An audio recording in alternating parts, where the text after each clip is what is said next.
What's up everybody, Natalie here, and I am super excited to introduce to you Korg's drumlogue.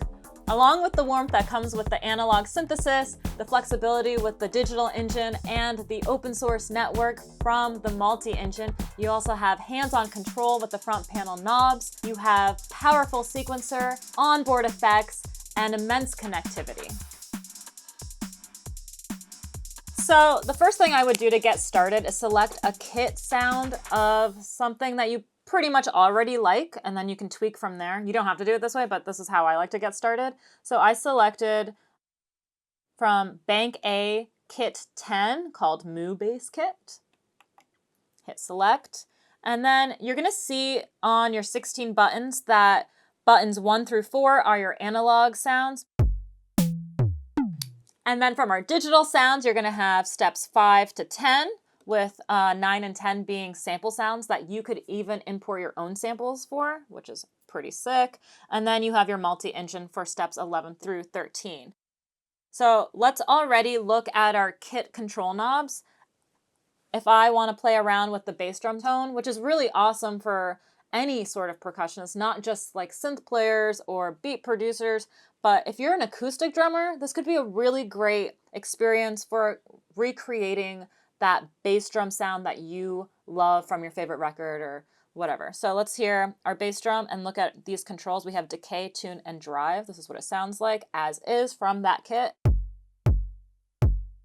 Decay, if I extend the decay to the right, the bass drum will last longer.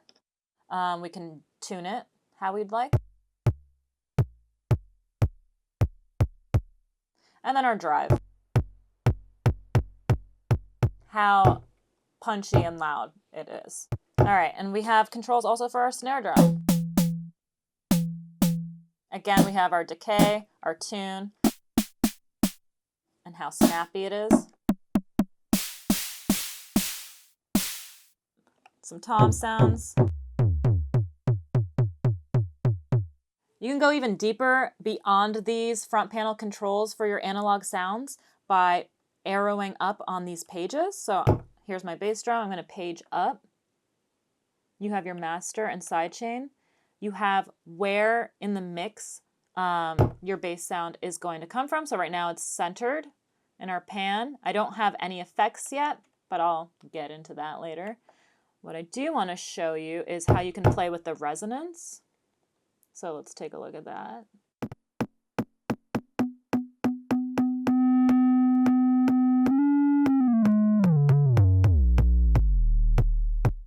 And then beyond the cutoff, what's really cool is this transient, where you can actually add a sample sound on top of your analog sound. So right now I have it on 9 mech click, crispy click. So there's a lot to go through. Going into my digital part of the kit, it's the same. We have our onboard front panel controls. Another thing to note, if you hold down the shift, you actually have some of these knobs controlling multiple things. So you'll see that if I hold shift and turn this knob, I'm dealing with my open hi-hat, close hat, etc. Let's look at SP1, SP2. That's for our samples that we can load in ourselves, but of course the drumlogue comes with a bunch of samples. So you can manipulate the attack, having the sample come in slower or immediately. Shorter decay, and then tuning our sample.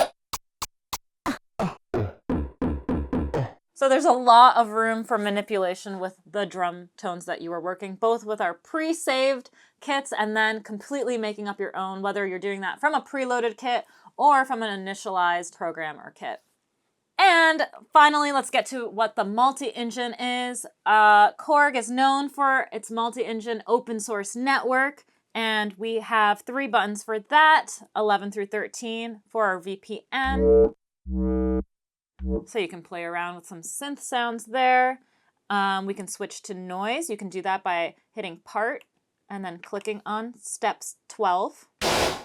There's our noise, and you're going to be able to manipulate that as well. And then if you have an open source sound, that's going to be from the user button. part. Step 13, user. All right, and then you can manipulate the tone of that synth. Same situation here, using our page arrows. Changing the note. The pitch, changing what type of wave. Triangle, saw square. You can detune it. Get some thickness in there, and then play around with the balance between the detune. Arrow up, you have your filters, your cutoffs, envelope generator. All right, and then of course your mix root, that's going to be on all of your kit sounds, whether you or not you want that centered or panned left or to the right. A couple other options on your front panel controls are really easier to demonstrate with a program already going. So let's hear this one. It's called From Bank C9 Dub Hoverer. Let's go. Right on the top is our mixer panel. So we have our knobs for volumes to each part, which is pretty sick if you ask me. So taking a look, on the far left we have our bass drum. If we wanted to cut that out, you can immediately do that. Bring it back up. All right, and then of course, in real time, you can play around with your tone. So let's change our bass drum.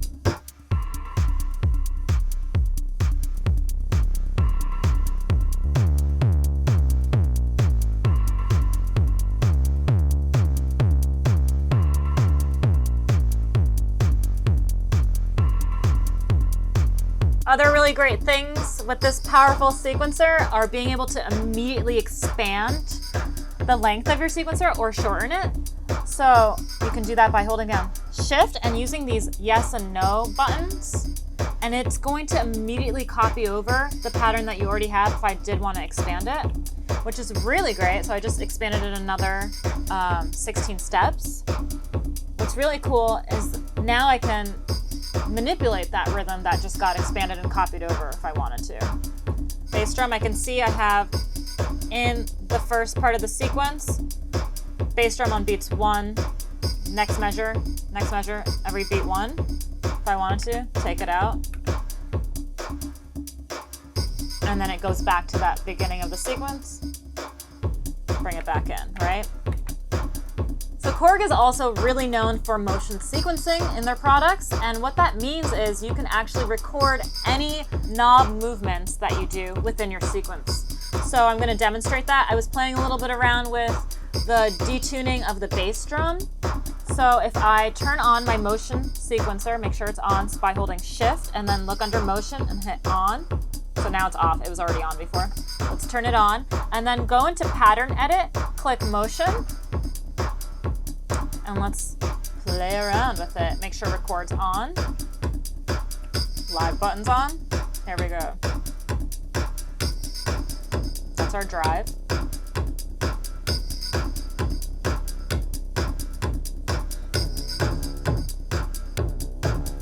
Record it. If I want, I can actually also clear that motion. So let's do Shift and then clear the part. Go back.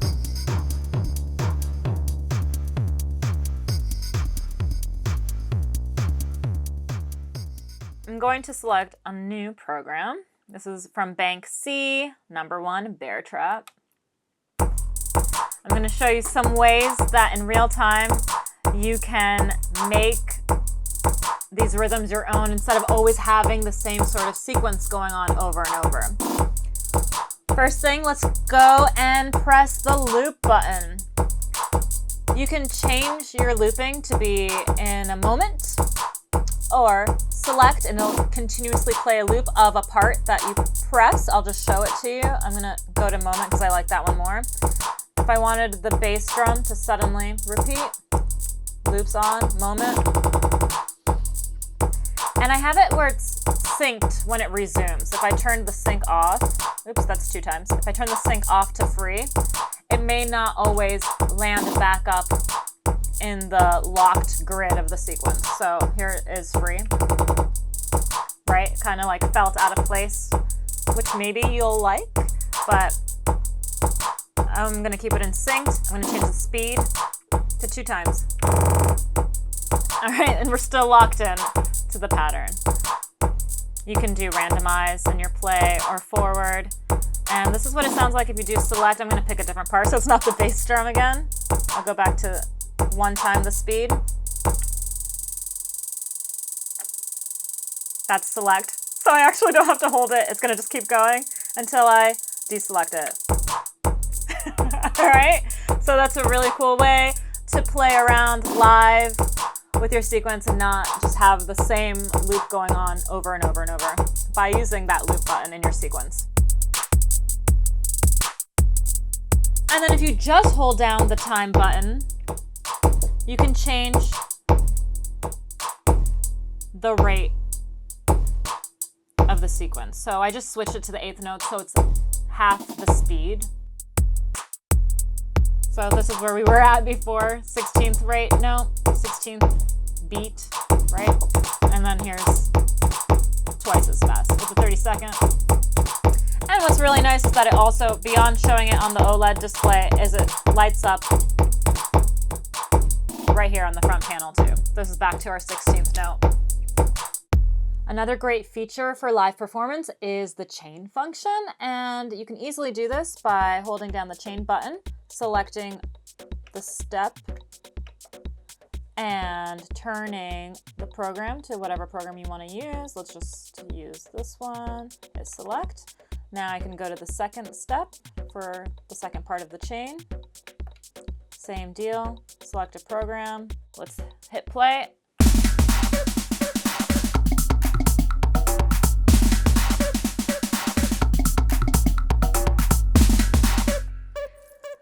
That was a fun one. And then if I wanted to delete only, let's say, the first program that I have locked in there, I can hold down that first step and just hit yes to delete. And if I wanted to delete the entire chain, I can hold down the chain button and hit yes to delete all. So let's get into the effects on the drum log. I'm going to pick a program that has a lot of effects already built in, and then we can remove and add on. And it does get really deep because you can do it on an entire program, which will include the whole kit and the whole rhythmic section, or I can actually go right into each specific part and add effects. So the drum log comes with delay, reverb, and a master effect. And let's just hear how this all works. This is going to be a program called Back Alley from Bank C number 10. Immediately you can already hear a lot of reverb and probably some delay. So let's go into, let's do the bass drum. It might be helpful to mute all the other parts. I'm going to just use this mute button.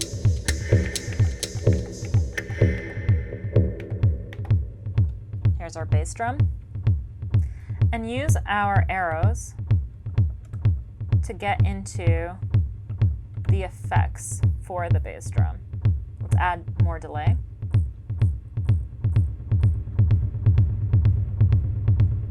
Add some reverb. Let's go extreme. There you go. Right into that bass drum part. I can bring it back down.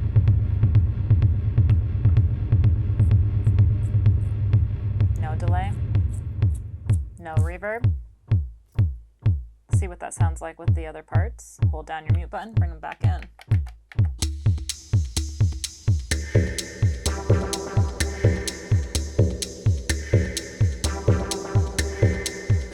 Okay, so let's see what this sounds like when we are playing around with the effects on the master output. So steps, buttons 14 through 16 are going to have your delay, reverb, and master. Hit delay. I'm going to just turn it all the way down right now. And then press your reverb button. There you go. Bring it back in.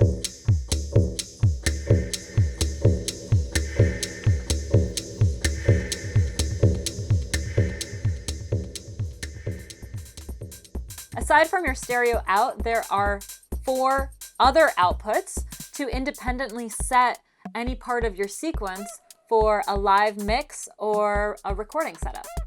There's also audio sync in and out to connect Korg products with just an 1/8" cable to sync tempo.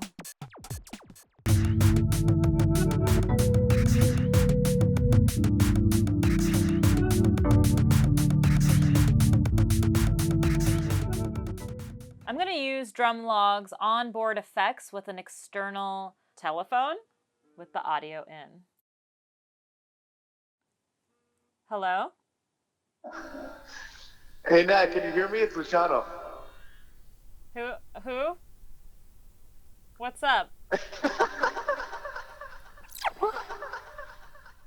There's a 5-pin MIDI in and out connection for external devices, as well as a USB connection to devices like your micro key or your nano pad, especially useful when you want to play your multi-engine chromatically.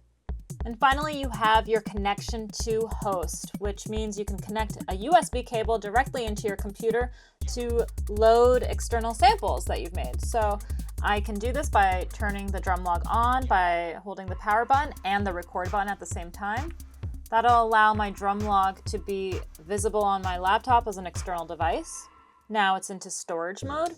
I should be able to see that on my computer. Here it is. And go to your samples folder.